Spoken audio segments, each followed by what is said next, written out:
பிரியமானவர்களே, இந்த நாளில் உங்களை சந்திக்க நான் மிகுந்த மகிழ்ச்சி அடைகிறேன். கர்த்தர் உங்களோடு கூட இருந்து கர்த்தர் நடைத்தருவதற்கு நன்றி செலுத்துகிறேன். இந்த நாளில் எக்ஸாம் எழுதுகிற எல்லா பிள்ளையும் நாங்கள் வாழ்த்துக்கிறோம். நல்லா எழுதுங்க, பயப்படாதீங்க. கர்த்தர் உங்களோடு கூட இருக்கிறார். சந்தோஷமாக எழுதுங்க.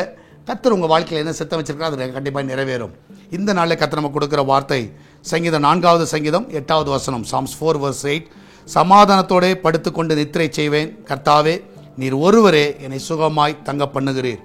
சமாதானத்தோடு படுத்துக்கொண்டு நித்திரை செய்வேன், கர்த்தாவே நீர் ஒருவரே என்ன பண்ணுறாரா, என்னை சுகமாய் தங்க பண்ணுகிறீர். நான் விசுவாசிக்கிறேன் நீங்கள் ஒரு சமாதானத்தை கர்த்தர் தருவாராக. நீங்கள் நைட்டு படுக்கைக்கு போகும்போது ஒரு சமாதானத்தோடு ஒரு சந்தோஷத்தோடு முடிக்க கர்த்தர் உங்களுக்கு உதவி செய்யணும். சமாதான கேட்டை கொண்டு வருகிற எல்லா காரியங்கள் இயேசுவின் நாமத்தில் விலகட்டும். பயங்கள் சரியா நிறைய காரியங்கள் உங்களுக்கு வாழ்க்கையில் இந்த நாளில் நடக்காதபடி கர்த்தர் இந்த நாளில் சமாதானமாய் முடிப்பாராக. நீங்கள் யார்ட்டெல்லாம் ஃபோனில் பேச சொல்லுங்கள், சமாதானமாக இருங்க, சமாதானமாக முடிங்கன்னு சொல்லுங்கள்.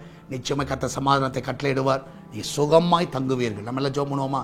நன்றி ஆண்டவரே, இதனால ஆண்டவரே நம்முடைய பிள்ளைகள் வேலை ஸ்தலத்தில், வீட்டிலேயே, ஆண்டகத்தாவே தனிப்பட்ட வாழ்க்கையில், குடும்ப வாழ்க்கையில், ஆண்டவரே பிள்ளைகளுடைய வாழ்க்கை எல்லாவற்றிலும் அந்த பிள்ளைகள் சமாதானமாய் தங்க பண்ணுங்கப்பா. இதனால் சமாதான கேட்டை கொண்டு வருகிற எல்லா பொல்லாத கிரியைகள் நிர்மலமாய் போகட்டும். வெளிநாட்டில் தங்கியிருக்கிற பிள்ளை சமாதானமாக இருக்கட்டும். அன்றைய வேலைக்கு செல்லுகிற பிள்ளை வேலை ஸ்தலத்தில் ஒரு சமாதானத்தை பார்க்க செய்யுங்கப்பா. அன்றைய அந்த இடத்துல எந்த ஒரு பிரச்சனைகள் வரக்கூடாது. குடும்ப வாழ்க்கையில் ஒரு சமாதானத்தை கொடுங்க. எல்லாரும் கண்ணின் மணி போல காத்துக்கொள்ளுங்கப்பா. அன்றைய நல்ல எக்ஸாம் போகிற எல்லா பிள்ளைகளுக்கு நல்ல ஞானம், நல்ல சுகபலனை கொடுங்க. சமாதானமாக போய் எழுதி கொண்டு வரட்டும். எல்லா பயங்களை எடுத்து போடுங்கப்பா. இதனால் அந்த பிள்ளைகளுக்கு இருக்கிற எல்லா பயங்கள் விலகட்டும். எக்ஸாமை குறித்து, ஃபியூச்சரை குறித்து இருக்கிற எல்லா பயங்கள் விலகுவதாக உடைய பிள்ளைகளுக்கு ஆசீர்வதிங்கப்பா. பிள்ளைகளை கண்ணின்மணி போல காத்துக்கொள்ளுங்க.